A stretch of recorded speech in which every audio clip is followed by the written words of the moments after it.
Okay, so I'm Hannah and I'm a theatre director.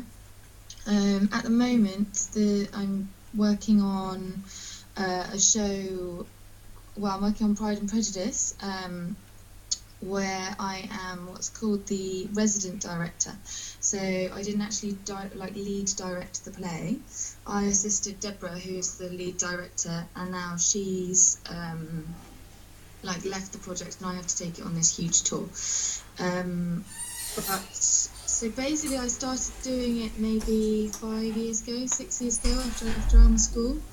And I got into it a slightly odd way, but there's lots of different ways. And I sort of started with assisting and am now moving more into doing my own things, but most of the time we sort of do it the other way around. But I guess that's me really in a nutshell. Brilliant, thank you. Right, so you want to introduce yourself, Tanner, and do a question. Chloe, do you want to start? I'm Chloe, and I wondered what is the biggest or most successful project you've been involved in? I think they're probably two different things. So the biggest project that I've been involved in is probably I did a big West End show, but I wasn't the lead director on that. So that's the biggest show. It had a cast of 14 people, and it went on for ages, and it was really exciting as well because it had a couple of quite famous people in it, and so it was one of those that it had to be really good and it had to stay really good. So that was really big.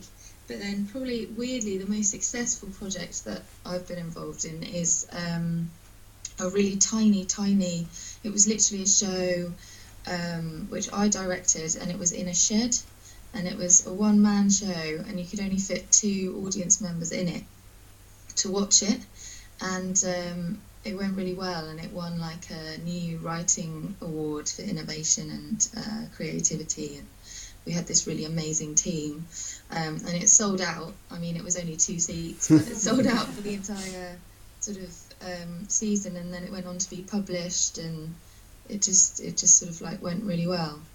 So it's funny that a lot of the times the ones that you sort of think, oh, this is something that I'm doing because somebody's asked me to do it, because it's kind of setting my world on fire.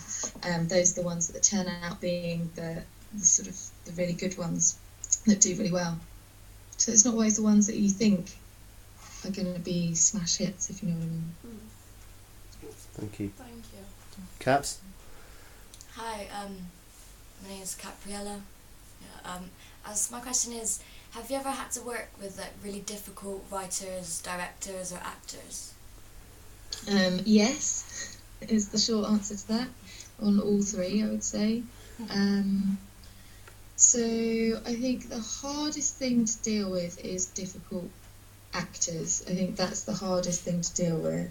And the most difficult ones to deal with for me are people who have got a bit more experience than me, but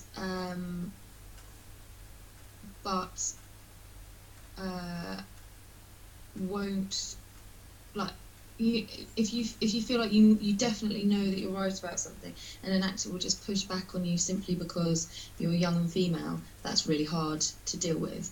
I think difficult directors, because I'm a director, I know why a director would be difficult. I mean, I also trained as an actor, so I kind of get, well actually I don't get that at all, because that would never be my bag, to be really difficult and annoying. But directors generally, if they're difficult, it's because they're scared. But actually that's probably the same for actors, if we're honest. Everything's usually about fear, and that it's all going wrong, or they're not good enough, maybe, I don't know. But yeah, so I can generally see, I don't think I've ever really worked with a difficult, actually yeah, maybe I have, and that was, yes, so I have worked once with a difficult director, and it is annoying, but it is generally get-aroundable, because you work as an assistant director or an associate director, you work really closely with them, so it's more of a partnership. The trouble with actors is, and in my experience, I'll be completely candid with you, the really, really brilliant, really, really successful actors, like the really famous ones that I've worked with, they're always a dream. They're always absolutely lovely. And usually the really inexperienced young actors are also really lovely. It's the ones in the middle. So if you get, say, like, I'm actually just going to give you an example. I worked with an actor last year, and he was sort of like a 55-year-old man who definitely thought that I should not be, that he shouldn't be touring the show with me, that he should be working with Jeremy, who's the lead director. And he was just, he would not work with me at all. So if I gave him a note, he would say, yeah, well, let's talk about the notes and then I'll decide if I'm playing them, kind of thing. And that took a lot, like everything that, I mean, it was the most challenging working relationship I've ever had, actually, that got to the point where I was like, I really don't know what to do at this point. If this person says they will not work with me, then in the end I had to sort of use the lead director, Jeremy, this guy had a lot of respect for, so I had to just kind of constantly bring Jeremy into the conversation and be like, Jeremy's said, can we work on it this way? Jeremy's said this and Jeremy said that, so as if it all came from Jeremy, and that seemed to work in the end, and actually none of it had come from Jeremy, it had all come from me. And every time I said a note had come from Jeremy, he thought the note was really amazing and brilliant and well done, Jeremy, and every time it had come from me, he thought it was really stupid. So it was really interesting. That's the worst example that I've ever had of it. But essentially it's just about trying to take yourself out of it and all the stuff that really hurts and you take really personally, and actually try and be the best people manipulator that you can be. Because essentially you just have to get everyone to do what you need them to do, and you can't do that by just pushing back at people because they're mean. You have to like work out how to get around it, and how a lot of the time it's about working out what the underlying problem is and trying to tackle that, I suppose, if you're good with people, which I'm not really, I don't think. Cheers, Han. Okay, Sammy.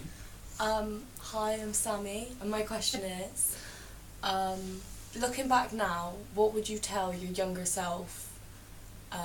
Any like advice or anything?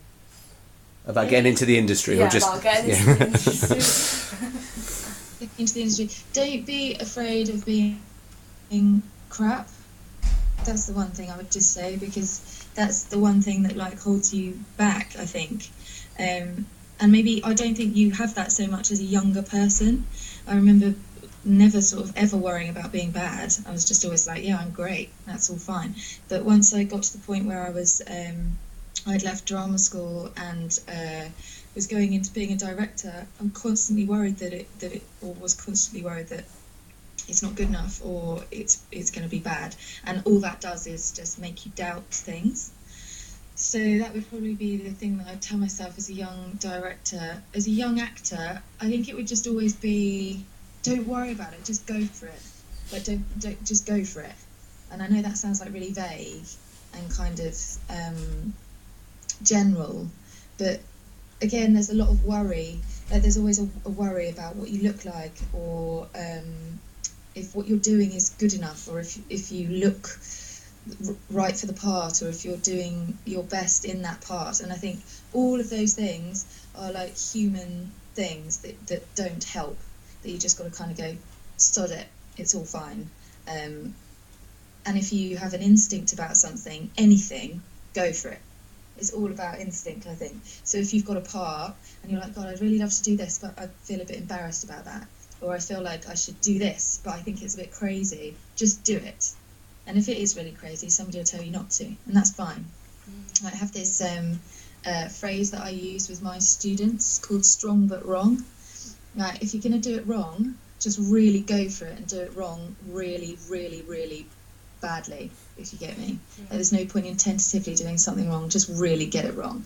And that's fine, because it'll be right for something else, but at least you really went for it. So I think it's just about cutting the fear out. And don't worry about looking stupid or being bad, just really go for it. That's what I tell myself, because I think that's the one thing that always kind of I think it holds most people back, but it definitely held me back. I'm not at all scared of being stupid anymore. Thank you. Yeah. Quaid. Hi, I'm Quaid. Did you always want to be in the performing arts industry? Did I always want to be in the what? Performing arts industry. Oh, right, yeah. So it all started actually, so before I got into it myself, I watched Sam, I don't know, is it Mr. Bridges? That's in a right, few Sam's ways? fine. They know who you're talking about. I literally, because my dad ran a youth theatre, and I thought everyone in the youth theatre was really cool, and they did plays, and I was just like, I really, really want to be in plays, and I was really, really young, and eventually, like, his dad had always said no, that I couldn't be in plays because I was his daughter, and then eventually he said yes, that's fine. So when I was 13, I went to the youth theatre and I did some plays in the youth theatre, and then when I was 17, my dad again suggested I should audition for National Youth Theatre. So I did, and I got in, and I think that was the real turning point for me, where I sort of realised this is really sort of mind-blowing as in terms of something in my head, as a way of telling stories, of a way of communicating with people, as a way of spending your time, because I've sort of always been quite fascinated by people, I think, and that you can sort of like climb inside people and pretend to be them. If you're really accurate about it, can be really amazing. It's just really amazing. So from then I was like, right, this is definitely what I want to do. And so then and I just went from there. I never knew I was going to be a director. That was a massive shock to me. That was a huge shock. I was always going to be an actor. That was always my thing. And in terms of the type of actor I was going to be, that changed a lot as well as I grew up. I suddenly realised I was really good at like comedy, much more than sort of like really serious roles. And then that changed again. So I think it's also about being open to the fact that you may, if you have an instinct about wanting to be in performing arts and who you are in that industry, that be open to the fact that you don't know everything about yourself at this stage, I would say. But that if you feel like you want to be in performing arts, then go for it, because it's great. Wicked. And then I'm just going to move you because I don't think you've actually seen David yet. He's just there. Where are you, David? There you are. Look. Just outside of shot. I just realised that. David, your question. Yeah, I'm David. Would you say it's harder to get into the performing arts industry now than it was back then, or? Yeah, back then. Like Dave. I think it's getting harder and harder and harder and harder. Like, it was definitely. It's not. It's about knowing that there's more than one way to skin a cat. It's lots of people use drama school as the way to get in. If are you guys, do you feel like you all want to be actors? Is this, or are you not sure, or? Answer the question, people. Don't look at me. I don't know what I want to. What I don't know yet. I'm Right. not Okay. sure. A lot of them are considering it. Considering. Yeah, because the industry itself is so broad. If you wanted to go into the technical theatre side, I'd say, although it's definitely really competitive, the way in is far more straightforward. You can do like a technical theatre management or stage management degree somewhere like Central that's really well respected, and someone will pick you up if you're really savvy about it to go and join like a theatre on their technical management team. In terms of being an actor, it's really interesting because if you look at a lot of the actors who are doing really well, you've got both ends of the spectrum. So some people, they go to drama school and it's quite hard to get into drama school, and then once you're in, it's fun for 3 years, and then at the end of the 3 years you do a showcase and everyone's desperate for the agents to see them and sign them, but essentially you have like one monologue or two monologues, or a monologue and a duologue, for somebody to say, oh yes, I'm going to sign that person. So a lot of the times it's actually got nothing to do with how talented you are, but in terms of what you look like, sound like, if you make an impact in 2 seconds, which can be either quite demoralising or really inflating if you're like, oh wow, they love me. They do also come and see your shows. So there's that way in, and if you get signed by a really brilliant agent who puts you forward for really decent jobs, and then when you go to those auditions you get them, then you're on your way. And as long as you're a really good person who's not an arsehole to work with, that works really hard, you'll be fine. But that happens to maybe 2% of the people that train, maybe 5% of the people that train, maybe a bit more than that, maybe more like 10% at the beginning of your career. But also lots of people who are doing really well in the industry didn't train at all, or trained part-time and went places like National Youth Theatre, and they do shows like even in London's West End that people come and see. Lots of people put on shows themselves, so we'll have trained and not been picked up by an agent, and then we'll produce a play on the fringe and cast themselves as the main role and be like, right, I want people to come and see me doing this amazing role. And if you just concentrate on the quality of the work, somebody will see it, because people will pick up on it. If you make a really good quality play, and reviewers come in and it's really amazing, then they'll tell the world this is really amazing, then everyone will come and see it. Because that's half the trouble as a brand new actor, is getting people to come and see you, even if that's an agent or a casting director or what, to get people to know that you exist. Have any of you heard of the play that goes wrong? Mm-hmm. So there's a whole thing at the moment in London. There's loads of these in the West End. The play that goes wrong, Peter Pan that goes wrong, the bank robbery that went wrong. And this is an example of a group of people that got together after they left drama school and didn't have any work and made a show. And it started as a really small fringe thing, and then everyone's like, this is amazing. And then it got this massive West End run. It's been on for like 3 years, and now they've got like a franchise, and they made it all themselves because none of them had been given a job. Catherine Tate made the Catherine Tate show because nobody would give her a job. Like, she went to Edinburgh and wrote her own show for herself and was like, I'm really good at comedy, I'm going to write these parts. And then loads of people came to see it because everyone was like, this is really amazing. And then it got picked up and made into a show. Same with Fleabag. I don't know if any of you saw that. That's on BBC Three. Phoebe wrote herself this show because she didn't have a job. So it's really interesting how some of the best work comes from people that don't have a job because nobody will give them a job. And lots of people will sort of fall by the wayside because it can be quite a hard lifestyle in that way as an actor, because you feel like you're out of control. And just those people kind of taking control and going, actually, I can do this if I do it this way. And a lot of the times it's about writing your own stuff, or producing your own stuff, is probably... So there's lots of different ways. And I would say never, ever be disheartened, because if you, like I say, if you have an instinct about something as something that you should be doing or something you want to do, you absolutely have to go for it. And most people will not get there first time, and you're always going to get knocked at the first hurdle, the second, maybe the fourth, fifth and sixth. But then something brilliant will come out of that if you're just open to having a crap time and saying that's okay, we'll get there in the end. And lots of really brilliant things come out of that, I would say. So yeah, it's harder. In lots of ways it's harder, but you also end up with much more brilliant routes in, actually, I think. Because if you don't get people sort of complacently walking into an industry without experience, and I think that can breed the diva a lot of the times, and people get an attitude. Whereas when people have really worked and know everything about the industry as a result of that, from the people who build the floor to the people who edit the script or whatever, because they've done those jobs for themselves, they're really, really brilliant people. You won't meet a more brilliant person than that person, I don't think. Brilliant. And you can start now. Well, there's no pressure. Yeah. Amazing, Hannah, thank you. Just really quickly, just in like a nutshell almost, you took us up to the National Youth Theatre and how you became a director in terms of the steps you took, sort of thing. Yeah.